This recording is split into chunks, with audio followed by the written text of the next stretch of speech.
They all thought I was the poor old lady living on Social Security until the lawyer read my real will that left them with nothing and made their favorite daughter homeless. 78-year-old Ruby Mae Washington sat in her small apartment listening to her family argue about who would take care of her when she could no longer manage alone. But what they didn't know was that Ruby wasn't poor, wasn't helpless, and definitely wasn't the burden. They all thought she was. In fact, Ruby Mae Washington was worth more money than all of them combined. It started 20 years ago when her husband Samuel died suddenly of a heart attack, leaving Ruby alone with three grown children, who immediately began circling like vultures around what they assumed would be a modest inheritance. Samuel had worked as a mechanic his whole life. Ruby had cleaned houses and worked part-time jobs. They lived in a small house, drove old cars, never took fancy vacations or bought expensive things. So naturally, the children assumed there wasn't much money to inherit. David, the oldest son, had always been the most vocal about money. Even as a child, he would count the change in Samuel's pockets, ask why they couldn't afford the toys. His friends had demand explanations for every financial decision his parents made when Samuel died. David immediately started asking about insurance policies, bank accounts, the house deed, anything that might be worth something. Denise, the middle child, was quieter about her financial interest, but no less calculating.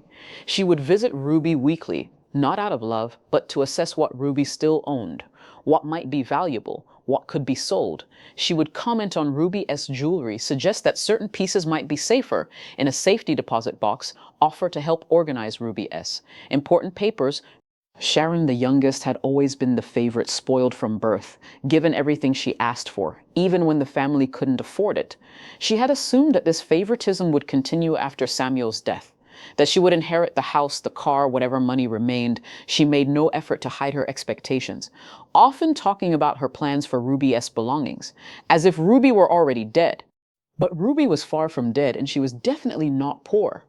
What her children didn't know was that Samuel had been much more than a mechanic. He had also been a very smart investor who had quietly built a portfolio worth millions over decades of careful planning.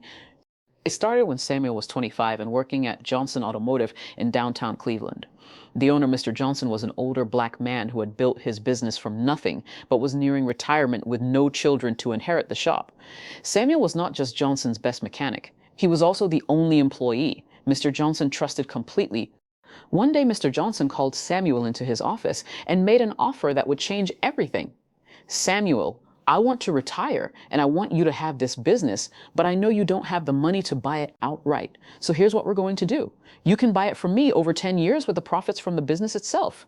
Samuel was stunned. He had never imagined owning a business, but Mr. Johnson had seen something in him that he hadn't seen in himself. The deal was structured so that Samuel would pay Mr. Johnson a percentage of the shop's profits each month until the full purchase price was paid. It was risky, but it was also the opportunity of a lifetime.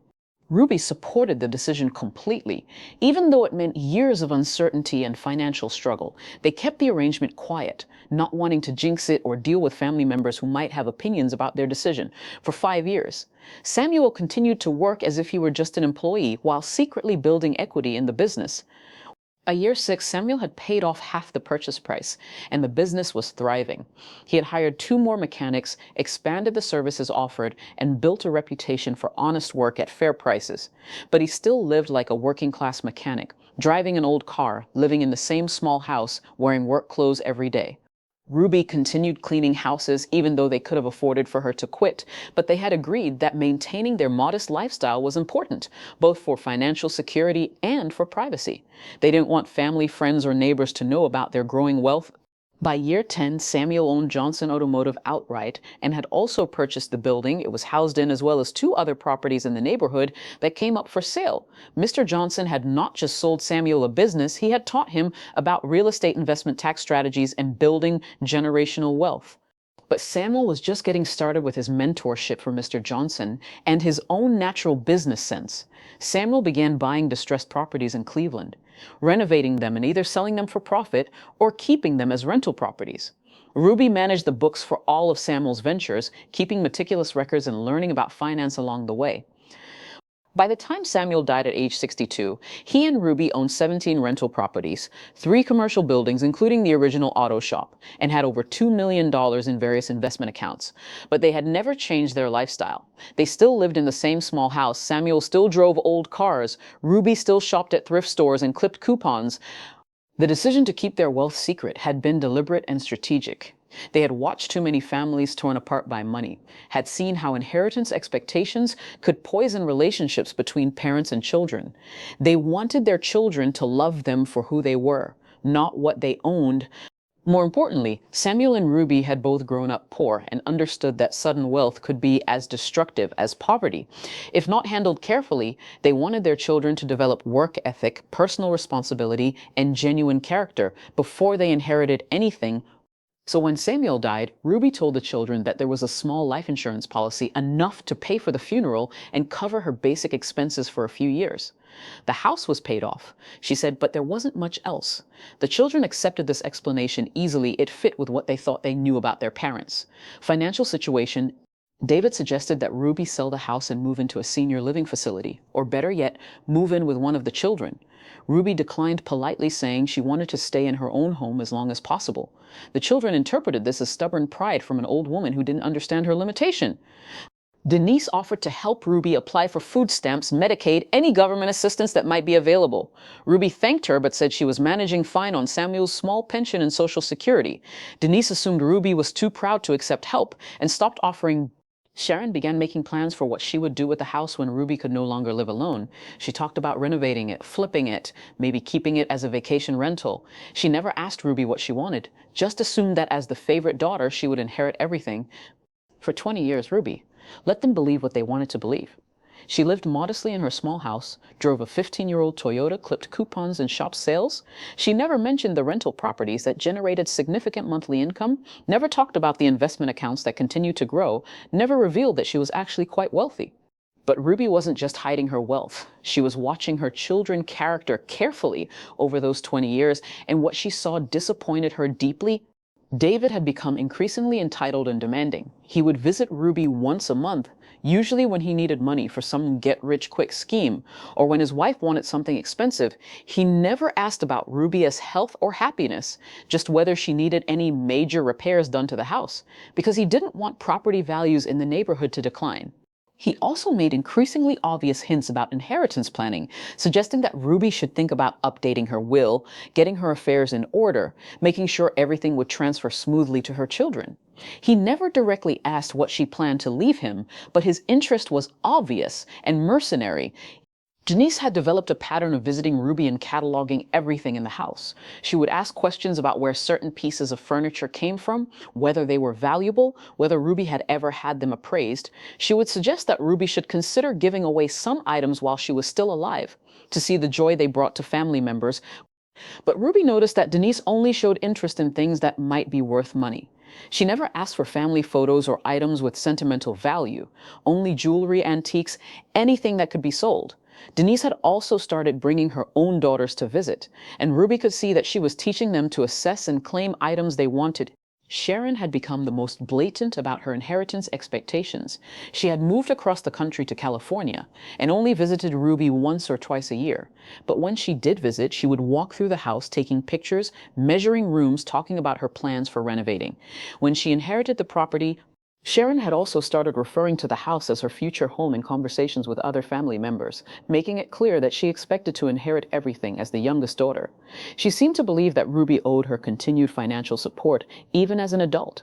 But the final straw came 6 months ago when Ruby overheard a conversation that made her realize just how little her children actually cared about her as a person. Ruby had been napping in her bedroom when David, Denise, and Sharon arrived for their monthly family dinner. They thought she was sleeping and began talking freely in the kitchen about their concerns regarding Ruby's declining mental state. David said he was worried that Ruby was developing dementia because she had forgotten his birthday last month and seemed confused about what day it was when he called her to remind her about it. Denise agreed that Ruby seemed to be slipping mentally and suggested that they might need to start thinking about power of attorney arrangements so they could manage her finances when she became incompetent. Sharon said she had been researching nursing homes in the area and found some decent options that weren't too expensive because obviously they would need to preserve as much of Ruby's estate as possible for inheritance purposes. But then the conversation took an even more disturbing turn.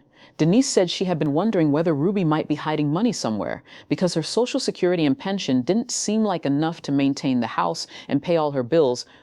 David said he had been thinking the same thing and suggested that when Ruby's mental state deteriorated enough, they could get power of attorney and conduct a thorough financial investigation to make sure they weren't missing any assets. Sharon laughed and said that even if Ruby was hiding some money, it couldn't be much given how poor they had always been. But every dollar counted when you were talking about inheritance. Then David said something that broke Ruby's heart completely. He said that honestly he would be relieved when Ruby finally died, because visiting her every month was a burden, and he was tired of pretending to care about her. Boring stories and repetitive conversation. Denise agreed that caring for an aging parent was exhausting, especially when the parent wasn't contributing anything financially to the family anymore. She said she sometimes wished Ruby would just go into a nursing home and stop being everyone else's responsibility. Sharon said that at least when Ruby died, they could sell the house and divide the money 3 ways, which would finally give her enough cash to buy that condo in San Diego. She had been wanting. Ruby lay in her bedroom listening to her children discuss her death like it was a financial planning opportunity, not a loss of a person they loved. She realized that they saw her as nothing more than an obstacle between them and whatever inheritance they expected to receive. That night after her children left, Ruby sat at her kitchen table and made a decision that would change everything. She called her lawyer, James Mitchell, who had been handling her legal affairs for 15 years, and scheduled an appointment to update her will. When Ruby met with James the following week, she explained what she had overheard and what she wanted to do about it. James had known Ruby and Samuel for years and was aware of their actual financial situation. He was not surprised that their children had no idea about the family wealth. Ruby told James that she wanted to completely rewrite her will to leave everything to the people who had actually cared about her over the past 20 years. People who had visited her, checked on her, helped her, and shown genuine love without any expectation of financial reward. The new will would leave Ruby's entire estate, including all properties, investment accounts, and personal belongings, to 3 people who had been like family to her. First was Maria Santos, Ruby's neighbor, who had been checking on her daily for 10 years, bringing her homemade soup when she was sick, driving her to doctor appointments, and treating her like a beloved aunt. Maria had no idea that Ruby was wealthy and had never asked for anything in return for her kindness. Second was Pastor James Williams from Ruby's church, who had visited her weekly, provided spiritual counseling during difficult times, and arranged for church members to help with yard work and home maintenance when Ruby needed it. Pastor Williams had also never asked Ruby for money or donations beyond her regular tithing. Third was Ruby's great-niece Jasmine, who was David's daughter, but had maintained a close relationship with Ruby, despite her father's neglect. Jasmine called Ruby every week, visited monthly, brought her children to see their great-great-grandmother, and had always treated Ruby with genuine love and respect. Ruby also decided to leave specific monetary gifts to several other people who had shown her kindness over the years: the postal worker who always made sure her mail was secure, the pharmacist who had helped her understand her medications, the young man who shoveled her walk every winter without being asked. But for her 3 children who had spent 20 years waiting for her to die so they could inherit her money, Ruby left exactly $1 each with a note, explaining that they had received exactly what their care and attention had been worth. James helped Ruby structure the will to make it ironclad and contest-proof. He also suggested that Ruby might want to make her financial situation known to her children before she died, to see if they would change their behavior when they learned the truth. Though Ruby had a better idea. She wanted to wait and let them discover the truth, only after it was too late to change anything. She wanted them to experience the shock and regret of realizing that they had thrown away millions of dollars by treating her badly. Ruby spent the next 6 months continuing to live modestly while quietly arranging for the smooth transfer of her assets to the people she had chosen to inherit them. She updated all her financial accounts to name Maria Pastor Williams and Jasmine as beneficiaries. She arranged for a property management company to handle the rental properties after her death, and she prepared detailed instructions for how her estate should be managed. But Ruby also did something else.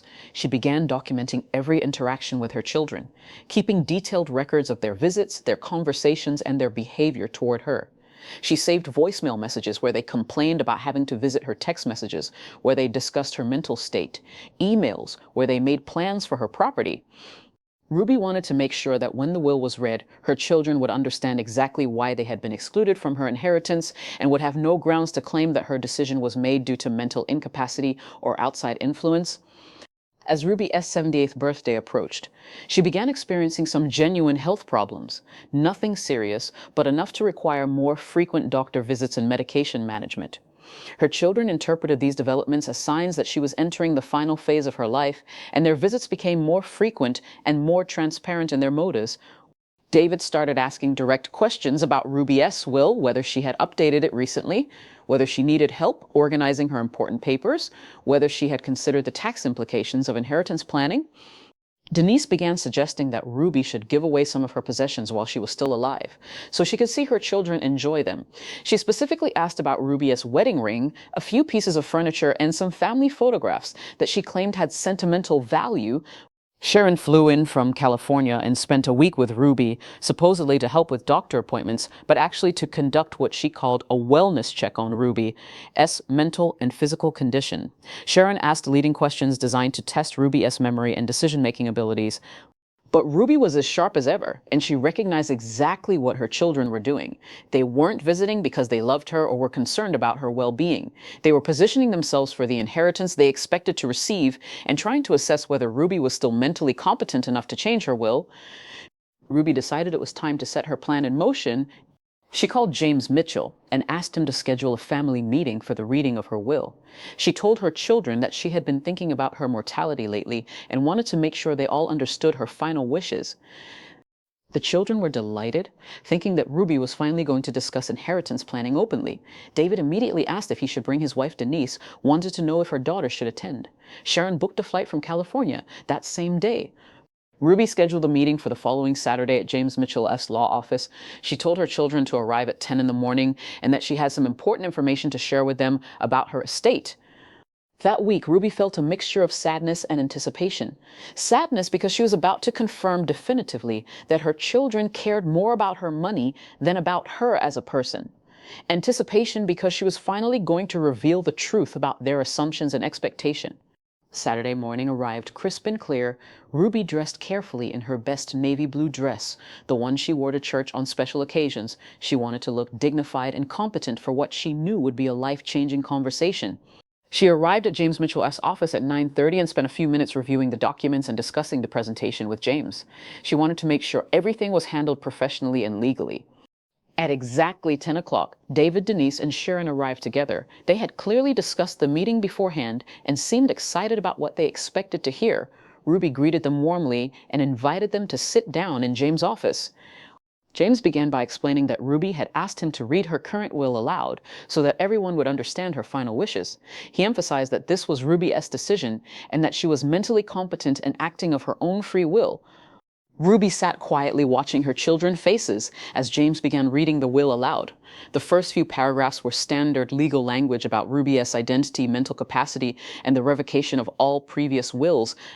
Then James began reading the specific bequests, and the children leaned forward eagerly, waiting to hear how Ruby's modest estate would be divided among them. To Maria Santos, my beloved neighbor and friend. I leave my house at 1247 Maple Street, Cleveland, Ohio, free and clear, along with all furnishings and personal property contained therein. I also leave Maria the sum of $500,000 from my investment accounts. David, Denise, and Sharon looked confused. $500,000. What investment accounts? What house were there? Other properties? To Pastor James Williams, who has provided spiritual guidance and genuine friendship, I leave my commercial properties at 156 Oak Street, 892 Elm Avenue, and 153-4 Pine Road, along with all rental income generated by these properties. I also leave Pastor Williams the sum of $300,000. The children were now staring at James in shock. Commercial properties. Rental income, $300,000. Where had this money come from? To Mae Washington, my great niece, who has shown me nothing but love and respect, I leave all remaining real estate properties, 17 rental units, generating approximately $15,000 monthly income, along with all remaining investment accounts, currently valued at approximately $1.2 million. David stood up abruptly. What the hell is going on? He demanded, where did all this money come from? Ruby smiled calmly and said it came from your father, who was much smarter than any of you ever gave him credit for. Denise was frantically calculating numbers in her head. 17 rental properties, $15,000 monthly, $1.2 million in investments. This added up to several $1 million. Sharon was speechless, staring at Ruby as if seeing her for the first time in her life. James continued reading to my three children, David, Denise, and Sharon, who have spent the past 20 years waiting for me to die so they could inherit my money. I leave the sum of $1 each. You have received exactly what your care and attention was worth. The office fell silent, except for the sound of Denise beginning to cry.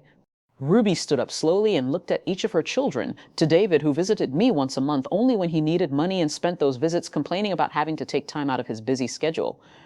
To Denise, who cataloged my possessions like a prospective buyer and taught her daughters to do the same, hoping to claim valuable items before I was even dead. To Sharon, who measured my rooms and took pictures of my house while making plans for the renovation she would do after inheriting my property. David found his voice first. Mom, this can't be legal. You can't leave everything to stranger. They're not strangers, Ruby replied. They are the people who treated me like family, while you treated me like a burden. Denise was crying harder now.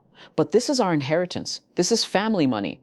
No, Ruby said firmly. This is my money earned by me and your father through 40 years of hard work and smart decisions. You assumed it didn't exist because you assumed we were too poor and too stupid to accumulate wealth. Sharon finally spoke. Mom, please, you can do this. We had no idea you had money. If we had known. Ruby interrupted her. If you had known, you would have treated me differently, which proves exactly why you don't deserve to inherit anything. Your love was conditional on what you thought you could get from me. David was getting angry. This is insane, Mom. You're making a mistake that will destroy this family. Ruby looked at him sadly. David, this family was destroyed 20 years ago when you decided that I was only valuable for what I might leave you in my will. James Mitchell cleared his throat and explained that the will was completely legal and could not be contested. Ruby had been evaluated by medical professionals and found to be completely mentally competent. She had also provided extensive documentation of her decision-making process. Ruby had one more surprise for her children. She opened her purse and pulled out a small recording device. For the past 6 months, she said, I have been recording our conversations, documenting how you treat me, what you say about me, and what your real priorities are. She played back snippets of conversations where David complained about visiting her, Denise discussed her mental decline, Sharon made plans for her property. Each recording was damning evidence of their true feeling. Ruby turned off the recorder and looked at her children. I am 78 years old, but I am not dead yet, and I am not stupid. You spent 20 years treating me like a burden waiting for me to die, planning for my funeral while I was still alive. You never asked about my happiness, my health, my dreams. For whatever time I have left, you only cared about what you would inherit when I was gone. Well, now you know there will be nothing to inherit, because I have given everything to people who actually cared about me as a person, not as a financial opportunity. David made one last desperate attempt. Mom, if you change the will back, we can start over. We can be a real family again. Ruby shook her head no. David, you had 20 years to be a real family, and you chose money over love every single time. It is too late to change the will, and it is too late to change what you have shown me about your character. Ruby gathered her purse and prepared to leave the office, but she had one final thing to say to her children. She turned back to face them and said, I hope that someday you will understand that the greatest inheritance I could have given you was the lesson that love cannot be bought, that family relationships must be earned through genuine care and attention, and that treating people badly has consequences.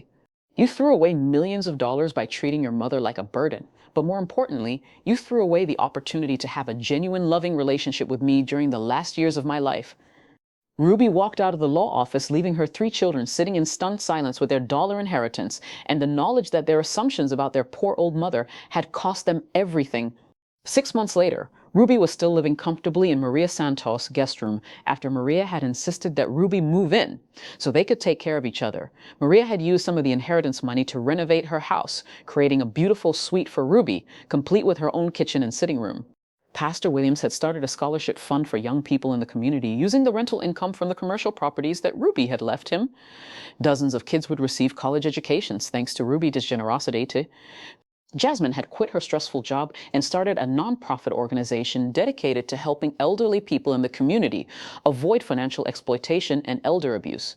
She used Ruby as an example of how older people could be both vulnerable and powerful at the same time. Ruby's three children had all struggled with the revelation of their mother's wealth and their exclusion from her will. David had tried to contest the will, but his lawyer told him it was ironclad, and attempting to fight, it would only result in expensive legal fees with no chance of success. Denise had fallen into a depression, realizing that her focus on material inheritance had cost her the opportunity to have a genuine relationship with her mother. She had written Ruby several letters apologizing and asking for forgiveness, but Ruby had not responded. Sharon had moved back to Cleveland from California, hoping to rebuild her relationship with Ruby, but Ruby had declined all contact. She had made her decision and was at peace with it. Ruby spent her remaining years surrounded by people who loved her for who she was, not what she owned. She traveled for the first time in her life, taking trips to places she had always wanted to see, but never thought she could afford. She also became an advocate for elder rights, speaking at community events about financial planning, legal protection, and the importance of building genuine relationships with family members based on love rather than expectation. Ruby's story became well known in the community, and she often received visitors who wanted to hear about her experience and learn from her wisdom. She always told them the same thing: money is a tool, not a goal, and family relationships that are based on financial expectations are not really family relationships at all. When Ruby finally passed away at age 82, her funeral was packed with people whose lives she had touched. Maria Pastor Williams, Jasmine, and dozens of community members came to honor a woman who had taught them about generosity, dignity, and the true meaning of family. David, Denise, and Sharon attended the funeral but sat in the back. Ruby had left instructions that they were welcome to attend, but that they should not expect to participate in the service or speak about their relationship with her. After the funeral, Maria found a letter that Ruby had left for her children. It was her final message to them, and Maria decided to honor Ruby's wishes by reading it to them. The letter said, "My dear children, I hope that my death brings you some peace and that you will use this experience to become better people to your own families. I forgive you for treating me badly, but I do not regret my decision to exclude you from my inheritance. I hope you will teach your own children that love is not conditional on what someone can give you, that older people deserve respect and dignity, regardless of their financial status, and that family relationships must be built on genuine care and attention. I also hope you will understand that I was not trying to punish you, but trying to reward the people who treated me with genuine love. My greatest regret is not that I excluded you from my will, but that you chose to exclude yourselves from my life." The letter was signed with love, despite everything, Ruby Mae Washington. Ruby's story spread beyond Cleveland, becoming an inspiration for elderly people across the country who felt taken for granted by their families, and a cautionary tale for adult children who might be more focused on inheritance than on building genuine relationships with their aging parents. The three people who inherited Ruby's wealth used it wisely and well. Maria continued to live in the house. Ruby had loved and kept Ruby's memory alive by hosting community gatherings for elderly residents. Pastor Williams expanded his scholarship program and helped dozens of young people achieve their educational dreams. Jasmine's nonprofit grew into a nationally recognized organization that helped thousands of elderly people protect themselves from financial exploitation. Ruby's children eventually reconciled among themselves and tried to rebuild their family relationships without the expectation of inheritance. They learned too late that their mother had been right about the difference between love and greed, but they tried to apply those lessons in their relationships with their own children. Ruby's legacy was not just the money she left behind, but the lessons she taught about dignity, respect, and the true meaning of family wealth. She proved that quiet doesn't mean weak, that old doesn't mean powerless, and that the greatest inheritance anyone can leave is the example of how to live with integrity and purpose. Years later, when people in Cleveland talked about Ruby Mae Washington, they didn't talk about how much money she had or who she left it to. They talked about how she stood up for herself, how she rewarded genuine love, and how she taught an entire community that respect for elders is not just about being polite, but about recognizing the wisdom, strength, and value that comes with a life fully lived. Ruby's story became a reminder that assumptions about elderly people are often wrong, that quiet strength can be more powerful than loud demands, and that sometimes the people who seem to have the least actually have the most to teach us about what really matters in life.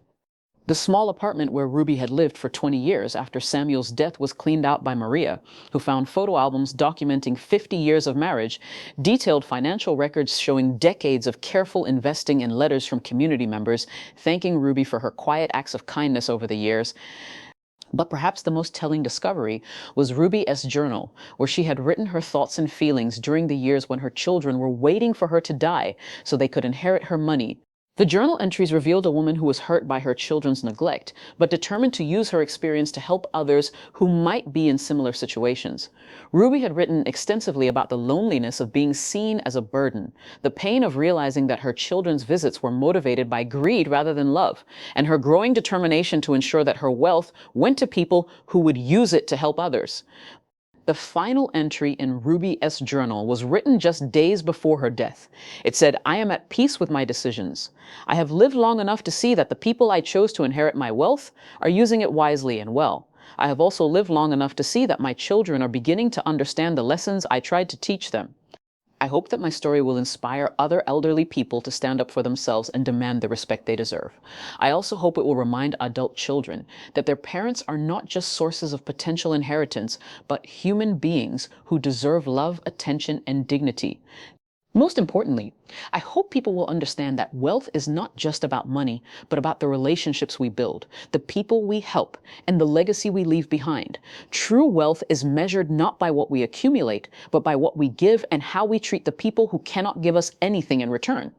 Ruby Mae Washington died knowing that she had lived a life of purpose, that she had used her resources to help others, and that she had stood up for herself when it mattered most. Her story became a testament to the power of quiet strength, the importance of genuine family relationships, and the truth that respect cannot be bought, but must be earned through love, kindness, and genuine care. The greatest lesson Ruby left behind was not about money or inheritance, but about the courage to demand better treatment from the people who claim to love us, and the wisdom to recognize the difference between genuine affection and calculated interest. Her legacy lived on in the lives she had touched, the community she had served, and the example she had set for standing up to disrespect regardless of age or circumstance. Ruby Mae Washington proved that it is never too late to take control of your own story, never too late to reward genuine love, and never too late to teach important lessons about dignity, respect, and the true meaning of family wealth.